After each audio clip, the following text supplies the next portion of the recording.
Mirada Económica. Hola, hola, ¿cómo les va? Mirada Económica en el aire, media hora de conversación dedicada exclusivamente a la economía en una semana en que la discusión ha estado concentrada en la famosa guerra comercial de Estados Unidos con el mundo, podríamos decir, concentrado también en la segunda economía más potente del planeta, que es China. Este ir y venir de decisiones de Donald Trump que también golpea nuestra economía. Y lo hemos visto y lo vamos a ver en los siguientes números. Un abril para el olvido han tenido, por ejemplo, los fondos de pensiones tras esta guerra comercial anunciada por el presidente de los Estados Unidos durante los últimos días. Incluso el gobierno chileno sostuvo una primera reunión esta semana con autoridades norteamericanas buscando frenar los aranceles a nuestro país. Vamos con la nota y volvemos con el invitado después. Son imágenes que se han repetido desde aquella tarde del 2 de abril, cuando el presidente Donald Trump anunció aranceles a gran parte del mundo, dando inicio a la guerra comercial. Las principales bolsas se han teñido de rojo y, cómo no, aquello ha golpeado a nuestros fondos de pensiones. En el multifondo A, que es el que estás tú, ha perdido mucho producto de todo esto que está pasando con Trump en el mundo. Me acabo de enterar, así que lo voy a llegar a ver. Mala noticia, ¿no? Sí, la verdad es que, bueno, con esto es así indudablemente. Seguramente usted tampoco lo ha revisado y por eso se lo contamos. Desde el jueves 3 de abril a la fecha, el fondo A ha caído un 2,39%, el B un 1,63%, el C un 0,94% y el D un 0,12%. El conservador fondo E es el único que se ha salvado y registra ganancias de 0,88%. Pucha, me afecta muchísimo porque a pesar de que estoy en dos fondos, el mayor porcentaje de mis fondos está en el B. Esperemos que no pase a más. Si pierden, pierde uno, como siempre. La gran duda es qué hacer ante este escenario de incertidumbre, una pregunta que cobra mayor sentido a raíz de las cambiantes declaraciones de cada día. Cambiarte hoy día del fondo A al fondo E me parece que no es el mejor timing, ¿de acuerdo? Sobre todo para una persona joven. Trump es impredecible, es una persona, es un jugador, ¿de acuerdo? Y por lo tanto es muy complicado tratar de anticipar lo que él va a hacer.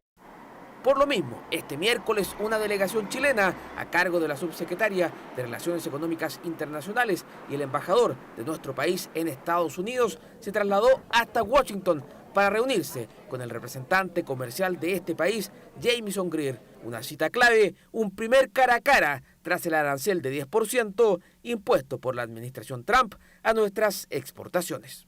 Donde acordamos trabajar en una hoja de ruta conjunta que nos permita avanzar en materias de barreras no arancelarias, comercio digital y seguridad económica. En concreto, Chile acordó con Estados Unidos una hoja de ruta que buscará resolver los temas arancelarios. Por ello, habrá 2 nuevas reuniones este semestre y, ojo, durante la próxima semana, el ministro Mario Marcel se trasladará también a Washington, donde sostendrá importantes reuniones en medio de este conflicto que remece a la economía global. ¿Cuánto y cómo cambiará esa hoja de ruta económica a nivel mundial? ¿Cuánto afectará eso a nuestro país? De eso y más conversamos aquí en Mirada Económica con Felipe Larraín, ex ministro de Hacienda, director de Clave SUC. Felipe, bienvenido a Canal 24 Horas. ¿Cómo te va? Hola, buenas tardes, Andrés. Un gusto estar con ustedes y contigo hoy día. A ver, ¿lo un veíamos? día Sí. tan especial, ¿no? Sí. Porque víspera de Viernes Santo, para los creyentes, este es un momento muy especial del año. Sí, Felipe, ¿cómo has visto, lo sucedido, podríamos decir, la primera quincena de abril? Hace 2 semanas desde que se anuncian los primeros aranceles, este famoso Día de la Liberación, ha sido un ir y venir, una montaña rusa. ¿Cómo lo has visto? Primero un análisis macro de lo que está sucediendo a nivel planetario y también los efectos en Chile. Mira, yo creo que aquí hay varias cosas, pero tal vez podríamos partir diciendo que aquí lo que estamos mirando es la puntita del iceberg, porque el grueso de los efectos está debajo del agua y no los estamos viendo. Primero porque estamos concentrados, debemos hacerlo, en el tema comercial. Pero el tema comercial para Chile mismo, esta puntita del iceberg, este 10% de aranceles, después me voy a referir a esto porque me parece que es bien importante de comentarlo, pero ciertamente no es el efecto más importante. Para Chile es más importante el efecto que tiene esto en la economía mundial, en la ralentización del comercio mundial y en lo que va a significar esto en el crecimiento económico. Nosotros ya vimos esta película, la hemos visto un par de veces. Primero, En la primera administración del presidente Trump, en el año 2018, él tuvo lo que podríamos llamar Trump 1.0. Y 1.0 fue el inicio de una guerra comercial con China, pero una guerra comercial mucho más contenida que la que tenemos hoy día. Yo creo que aquí, haciendo algunos juicios globales, Chile se ve casado en este arancel de 10% en forma, a mi juicio, inexplicable. Inexplicable por varias razones. Primero, porque tenemos un tratado de libre comercio que establece que los tratados son firmados voluntariamente por las partes y se pueden cambiar, pero solo con el acuerdo de ambas partes, si no, no serían tratados. Claro. Por eso, por algo son Hay tratados una imposición. bilaterales, no son iniciativas unilaterales como también existen. Estados Unidos tiene, por ejemplo, lo que se llama el sistema generalizado de preferencia, en que le entrega a determinados países un acceso especial a la economía americana, pero eso es por el mero, por la mera interés o digamos voluntad de Estados Unidos. Pero aquí estamos en presencia de un Tratado de Libre Comercio, un TLC, que tiene una cláusula de solución de controversias. El propio TLC la tiene. Entonces, desde el punto de vista del derecho, nosotros tenemos toda la razón de ir y hacer valer con respeto, siempre con el respeto que Chile trata sus temas, independiente del gobierno que esté adelante. Chile tiene una trayectoria de respeto hacia en estas relaciones que tenemos con países, pero también de ser tratados con respeto. La fórmula que planteó, no sé si Andrés, tú la viste, pero aquí hay una fórmula muy curiosa que se planteó, la fórmula de la tarifa óptima. A Chile le hubiera correspondido un arancel negativo aplicando la fórmula, pero resulta que tuvimos un aumento de 10%. Es muy curioso porque esta es una fórmula muy precisa, ya le da una cantidad de 10% enorme. Entonces, me parece que aquí hay un punto en el cual a Chile no le corresponde. Primero, porque tenemos Tratado de Libre Comercio. En segundo lugar, porque tenemos nosotros déficit comercial, no superávit comercial. El que tiene superávit comercial con nosotros es Estados Unidos. Y tercero, porque una parte importante de nuestra oferta exportable, agrícola, va en contratación. O sea, nosotros no causamos problemas a los productores estadounidenses. Y así todo, estamos en esta situación. O sea, mi expectativa es que aquí podamos remover el 10% de aranceles sobre Chile, que en este momento están planteados. Sí, ¿cómo ves en ese escenario que tú planteas? Lo veíamos en la nota recién.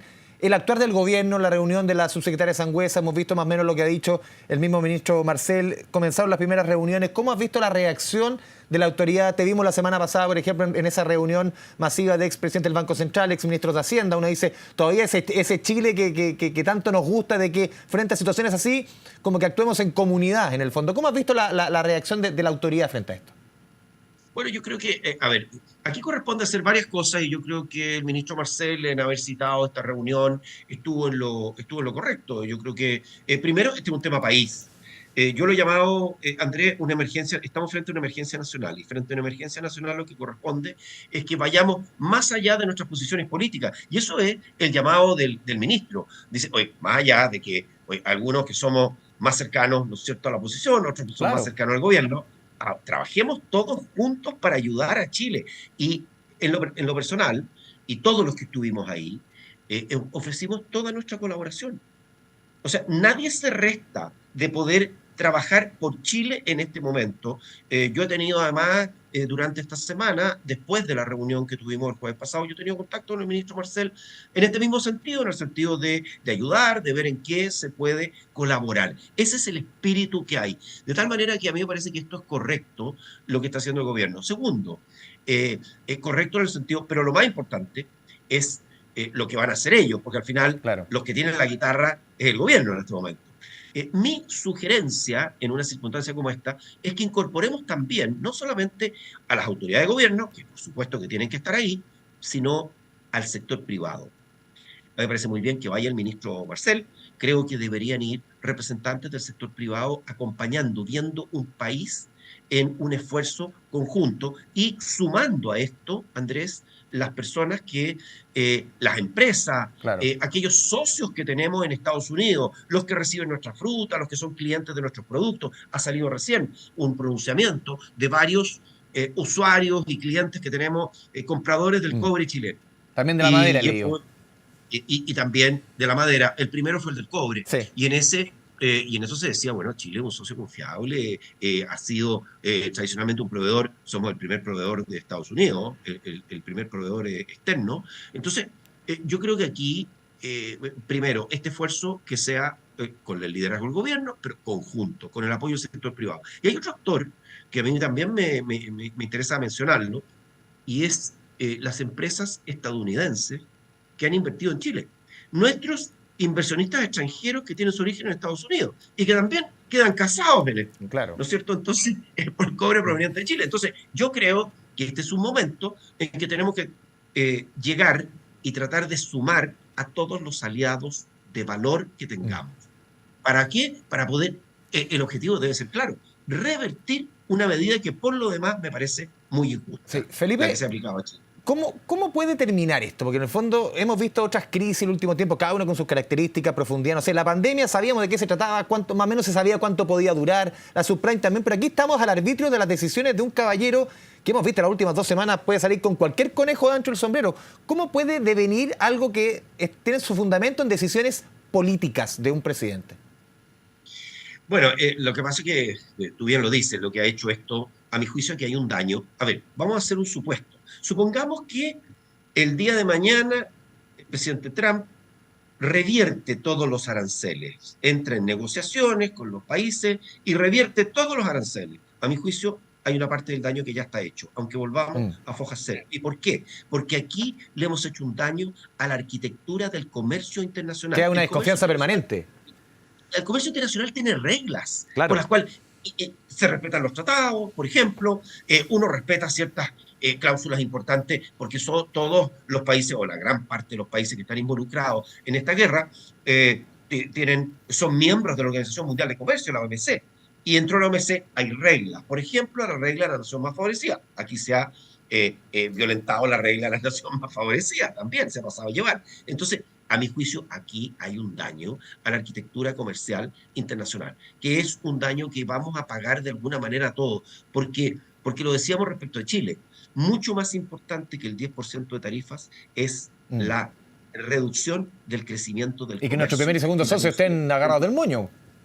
Además, los actores principales, no hay que olvidarse que aquí, en esta película, somos actores de reparto, porque los actores principales son Estados Unidos y China, ¿no? Y eso, solamente para tener una idea, Estados Unidos representa el 15% de nuestras exportaciones van a Estados Unidos, pero casi el 40% van a China. Y si China sale debilitado de este proceso, ¿cómo es posible que ocurra? Yo creo que lo que uno puede aspirar aquí, Andrés, es a minimizar el daño, pero decir que vamos a salir incólume de esta pelea, Felipe, yo creo que no vamos a salir. Sí, dentro de esta discusión también lo señaló la semana pasada el ministro Marcel, de que, por ejemplo, por lo menos, y uno ve que le queda un año al gobierno del presidente Boric, no va a haber, por lo menos, idea de plantear la reforma tributaria. El foco va a estar en el tema de Estados Unidos, la guerra arancelaria. ¿Cómo ves esa decisión al final política del ministro de Hacienda, del gobierno, de pausar la discusión tributaria? Mira, yo creo que dos cosas. Yo creo que primero tenía muy poco piso esta discusión. O sea, para hacerlo él mismo lo dijo, muy poco piso. Él mismo lo dijo, el mismo Marcel. No tiene piso una discusión presupuestaria, pero no lo tenía antes de la discusión de la guerra comercial. Menos lo tiene ahora, porque hoy día, Andrés, no deberíamos pasarnos. Esto de un detalle sobre el proyecto tributario, que no lo conocemos, pero lo que se supo del proyecto tributario es que le va a bajar el impuesto a las empresas a un nivel. Hoy día el impuesto a las empresas, las pymes tienen un tratamiento distinto, las pymes pagan 12,5%, las grandes empresas pagan 27%, y la idea era llevarlo a 23%, que es el arancel promedio de la OCDE. Muchas veces nos comparamos tanto con la OCDE y sería interesante mirar también cómo estamos en materia del impuesto a las empresas, que donde hay mucha competencia internacional en impuestos corporativos, dicho sea de paso. Entonces, pero el problema, hasta ahí estamos de acuerdo, el problema son las compensaciones. La discusión estaba trabada en las compensaciones, en el impuesto, se quería aumentar el impuesto a las personas, aumentar y establecer un impuesto a los dividendos, que es pegarle también al capital. A mí me parecían dos muy malas compensaciones que estaban planteadas ahí. Entonces íbamos a tener una discusión importante respecto de esto, y es un proyecto que podíamos perder bastante tiempo tratándolo sin llegar a nada y generando más incertidumbre. En este momento lo que tenemos que hacer es al revés, es reducir la incertidumbre. Si la incertidumbre ha aumentado enormemente, nosotros en CLAPES UC calculamos mes a mes la incertidumbre económica y hemos llegado en el último mes, tenemos la incertidumbre de marzo, y en marzo, antes de del aumento de tarifas de la primera semana de abril, llegamos a tener los mayores niveles de incertidumbre desde septiembre del 22, donde estábamos en vísperas de votar el plebiscito constitucional. El primero. ¿No es cierto? Que le cambiaba la cara a Chile, digamos. O sea, estaríamos hablando muy distinto hoy día. Creo que hoy día tenemos posibilidades de reducir este daño en forma importante. Creo que estaríamos hablando de otro escenario totalmente distinto si se hubiera aprobado en la nueva constitución el año 2022. Pero más allá de eso, yo creo que hoy día no tiene piso un proyecto tributario. Me parece realismo político, pero incluso ese realismo a mí me parece que debería haberse planteado antes del recrudecimiento de la guerra comercial. Y en esta misma conversación, ¿cómo ves tú este nuevo estudio planteado por Impuestos Internos que calcula nuevamente la evasión en impuesto corporativo? Lo calcula en un 46%. El cálculo anterior que lo hizo Michel Llorat fue cercano al 51%. O sea, cercano a la mitad del impuesto corporativo en nuestro país no se paga definitivamente. Claro, hay otros estudios del CEP que lo cifran más cercano al 40%, pero igual es una magnitud muy importante cuando discutimos el tema que las empresas paguen más o menos cuando casi la mitad no está pagando. ¿Cómo ves el estudio? Bueno, a mí me parece, en primer lugar, que es un estudio, es bienvenido que tengamos un estudio que esté disponible, porque tampoco podemos tener estudios digamos, anónimos, por ahí escondidos y de difícil acceso. Me parece que primero los estudios que sean transparentes, abiertos y al acceso, al alcance de todos, con metodologías que podamos replicar. Yo creo que eso es bien clave. En segundo lugar, a mí me parece que va en el sentido común. Siempre me pareció completamente sobreestimado el estudio que planteaba más del 50% de evasión del... Pero te da casi lo mismo, 46%. Bueno, 46%, que es menos. Yo quiero decir también que aquí una de las grandes luchas que debería dar la autoridad económica, el Servicio de Impuestos Internos, en este caso más particular, es contra la evasión, es a que la gente no evada y no seguir pensando en aumentar tasas, que ha sido lo que este gobierno intentó hacer desde un comienzo y que después no tuvo los votos para hacerlo. Ahora, respecto de la evasión, un punto que me parece bastante significativo. La evasión se ha reducido y se ha reducido en el IVA, por ejemplo, también algo en el impuesto a la renta, luego de la aplicación de la ley de factura electrónica y boleta electrónica, ambas leyes que se pasaron en los gobiernos del presidente Piñera. Creo que eso fue un aporte importante a reducir la evasión. Y tenemos que trabajar más en esto, sin duda. También mirar que dentro de este afán de recaudar, tengamos cuidado, porque tampoco se puede esto generar situaciones como las que hoy día estamos discutiendo y que la propia Contraloría se ha metido, ¿no es cierto?, en términos de las contribuciones de bienes raíces, que claro. Es una... ¿Cómo se calcula? Al final hay una opacidad bien importante. Es una caja negra, cómo se calculan las contribuciones de bienes raíces, y eso es algo... Bien crónico, más que el gobierno de este color y de este color. No, absolutamente, absolutamente. Entonces yo creo que eso es otro tema que debemos conversar. Ahora, yo quiero también aprovechar, Andrés, esta conversación para plantear dos cosas que a mí me parecen muy importantes dentro de la coyuntura. Pues la pregunta que tal vez muchos de quienes nos están viendo en este momento se preguntan es, oye, ¿y qué podemos hacer nosotros? Bueno, aparte de lo que ya sabemos, que es ir a negociar. Bueno, hay dos cosas más que a mi juicio, al menos dos, que deberíamos hacer. Primero, impulsar todos aquellos proyectos donde tenemos un apoyo bastante transversal y que van en pro del crecimiento y la inversión y el empleo. Ejemplo de esto es el proyecto de permisología o de permisos sectoriales. Sabemos que los permisos nos están matando en Chile. Un proyecto de envergadura hoy día toma más de 10 años en ver la luz, gentileza de la... El tema está avanzando en el Congreso por lo menos. Está avanzando, pero... Permisos ambientales estaban lentos. Todavía no se ve la luz en este proyecto, a pesar de que a mí me tocó en lo personal ir a presentar, hacer una presentación ante la Comisión de Economía del Senado, que es donde estaba radicado el proyecto, pero todavía tenemos algunos temas ahí. Entonces, me parece que deberíamos tratar de avanzar, y no porque no se pueda mejorar. Lo que hay, a mí me parece que este es un proyecto bien inspirado. el proyecto de permisos sectoriales. Primero, porque transforma varios permisos en declaraciones juradas. No todos, pero algunos, ¿no? Y en segundo lugar, porque establece una normativa para otros permisos, no para todos, de silencio administrativo positivo, que significa que si usted pide un permiso y no se lo otorgan, en el plazo legal se entiende por aprobado. Hoy día eso no existe. Hoy día hay instituciones del Estado de Chile que se demoran 8 veces el plazo legal. Tiene 6 meses de plazo legal y se demoran 48 meses en otorgar un permiso. Eso nos está costando muy duro, muy fuerte. Entonces yo creo que este es un ejemplo de algo que podemos hacer internamente para estimular el crecimiento. Y lo otro, que yo diría, es profundizar nuestra inserción en el mundo. Si Estados Unidos quiere ir por la vía proteccionista, eso es algo que ellos pueden hacer. Yo creo que no tenemos tiempo para tocarlo, yo creo que a ellos no les conviene, es como dispararse en el pie lo que están haciendo. Pero si ellos quieren ir por esta vía, Chile tiene que hacer, lo que tiene que hacer es perseverar en nuestra estrategia de profundizar los tratados de libre comercio que tenemos hoy día con 65 economías del mundo y los que estamos negociando con países, por ejemplo, el más importante a mi juicio lejos es el de India. Yo aplaudo el viaje del presidente de la República con la delegación bastante amplia, bastante representativa, que fue de Chile a la India a tratar de convertir lo que hoy es un acuerdo de alcance parcial, muy estrecho, en un acuerdo de libre comercio que nos permita penetrar en mejor forma en un país que es bastante proteccionista y que tiene más de 1.400 millones de habitantes hoy día, el país más poblado del mundo, más que China. Sí, vamos a ir a la pausa aquí en Mirada Económica. Seguimos conversando a la vuelta con Felipe Larraín, exministro de Hacienda. Antes les contamos a ustedes que tu negocio se la juega todos los días. Celeri también, tu pasarela de pagos diseñada para cobrar fácil desde tu primera venta, hasta miles al día. Nosotros cobramos por ti. Súmate a celeri.com, la pasarela de pagos para negocios que quiere llegar lejos. Súmate en celeri.com y crece sin límites. Pausa en Mirada Económica.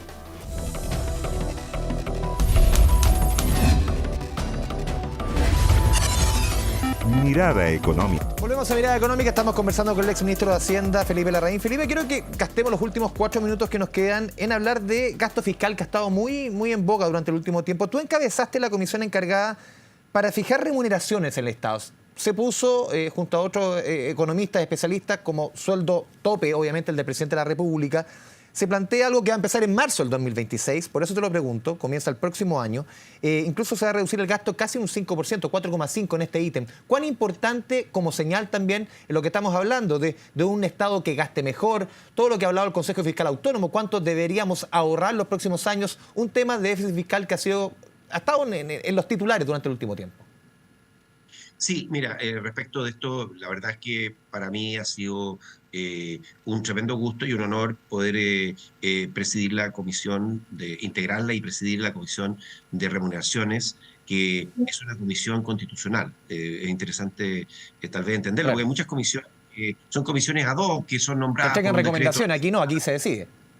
No, y además es una comisión constitucional y es una comisión que no es consultiva, sino que decide. Es una comisión resolutiva, donde hay otras exautoridades. A mí me ha tocado trabajar con una excontralora, con un expresidente de la Cámara de Diputados, un exdirector de Servicio Civil, un ex vicepresidente de Banco Estado. Entonces, hay una serie de exautoridades, que estamos y nos hemos reunido en un par de ocasiones con el presidente de la República por este tema. Y lo que nosotros encontramos, Andrés, es que fruto de muchas cosas, pero a veces de congelamiento de ciertas remuneraciones, nos encontramos con una estructura de remuneraciones en el Estado. Bueno, nosotros solamente le fijamos la remuneración a las altas autoridades de la República. Tenemos presidente, ministros, tenemos senadores, diputados, gobernadores, seremis, intendentes y asesores. Delegados en este caso. Delegados, claro. Sí. Y delegados y asesores de confianza. Tenemos por ahí poquito menos de 1.000 cargos del sector público. Pero ¿qué encontramos? En primer lugar, había seremis que ganaban el doble que otros.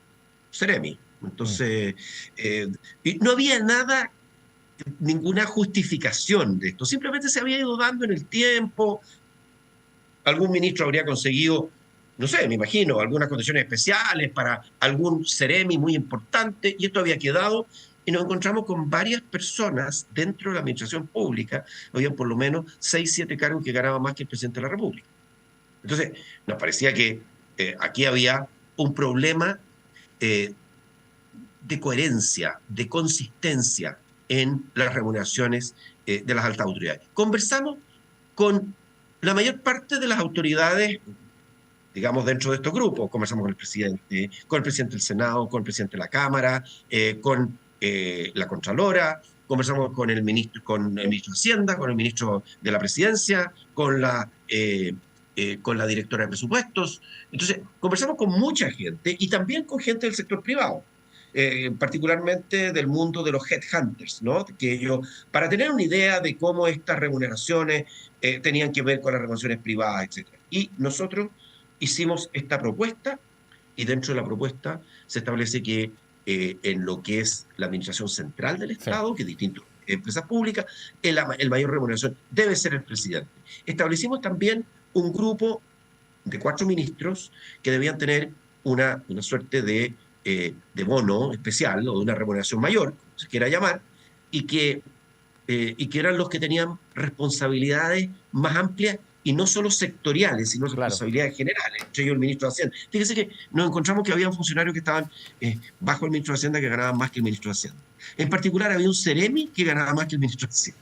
Entonces, ya me parecía que a todos nosotros nos pareció que hemos hecho una propuesta que por lo menos está publicada en el Diario Oficial, y una cosa que lo estableció la Constitución, y es que no entra a regir en el actual periodo, sino entra a regir en el próximo periodo presidencial. Entonces, es la remuneración que va a regir a partir del 11 de marzo de 2006. Sí.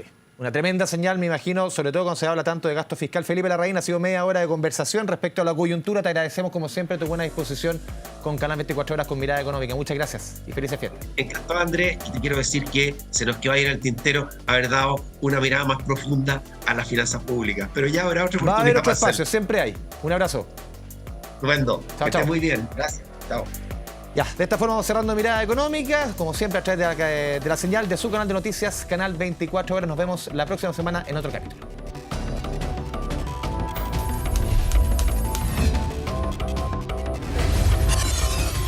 Mirada Económica.